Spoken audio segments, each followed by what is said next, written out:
দেখুন আজকে আমরা দেখাবো যে ক্লিপ সিস্টেমের হেয়ার প্যাচ লাগালে কেমন লাগে। অনেকে আমাদেরকে বলে দাদা আমার মাথার মধ্যে কিন্তু চুল আছে কিন্তু হালকা হয়ে গেছে, সেই জন্য আমরা কি করি ক্লিপ লাগাবো আর শুধু সামনে একটা টেপিং থাকবে।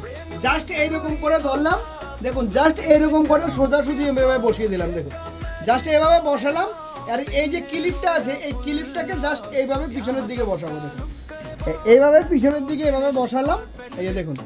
আর এই যে পিছনেটা আছে এইটাকে এইভাবে জাস্ট এভাবে বসালাম। একদমই ইজি, একদমই ইজি। দেখুন এটা হলো স্যারের কিন্তু ফাইনাল লুক, দেখতে পাচ্ছেন ওনাকে এখন কতটা সুন্দর লাগছে। এটার হলো ওনার হলো কিন্তু ক্লিপ সিস্টেমের প্যাচ। স্যার কেমন লাগছে বলুন? ভালো লাগছে তো? মানে যেমন ভিডিওতে দেখেছেন তেমন হয়েছে তো? আমার ভিডিও কয়দিন থেকে দেখছেন আপনি? প্রায় 2 মাস থেকে দেখছেন। তাহলে ভিডিও যেমন দেখেছেন তেমন হয়েছে।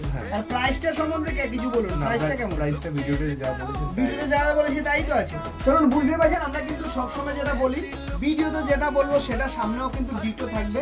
আমরা সবসময় বলি যে হেয়ার প্যাচের খুবই রিজনেবল প্রাইসে যদি পেতে চান একবার আমাদের ফ্যান্সি লুকে আসুন। আমরা সবসময় বলি যে হেয়ার প্যাচের সবচেয়ে সস্তা যদি কোথাও হয় তাহলে অবশ্যই কিন্তু ফ্যান্সি লুকে। আর কোয়ালিটি নিয়ে কোনো কম্প্রোমাইজ একদমই হবে না। আমরা যেটা সবসময় বলি যে সারা ভারতবর্ষকে টাক মুক্ত করে দেবো, সেটার জন্য অবশ্যই কিন্তু ভিডিওটাকে দাবাকে শেয়ার করতে হবে যেন সবার কাছে পৌঁছায়। তাহলে আর দেরি কিসের, একবার চলে আসুন ফ্যান্সি লুক সেলুনে। Thank you friends, thank you.